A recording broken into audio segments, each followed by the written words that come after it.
ready. GMA Weather, serbisyong totoo ng GMA News.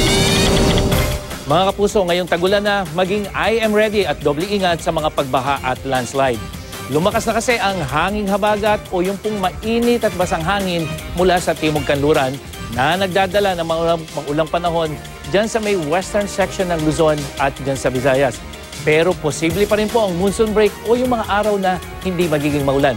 Dahil naman yan sa paghina ng bagyong may international name na Kujira na nasa labas ng Philippine Area of Responsibility at ito yung humatak at patuloy na humahatak ng southwest monsoon o hanging habagat.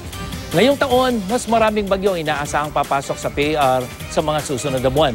At base sa forecast ng Pag-asa, may mga buwan na sobrang ulan at may mga buwan naman na mababa sa normal ang ulan dahil sa epekto ng El Nino.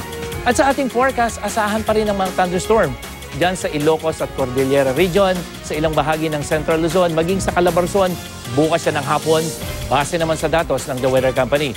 At sa Metro Manila, kung saan nakararanas ngayon ng mahinang pag-ulan, posible pong muling umulan bukas ng hapon na kung saan mataas ang tsansa ng thunderstorm.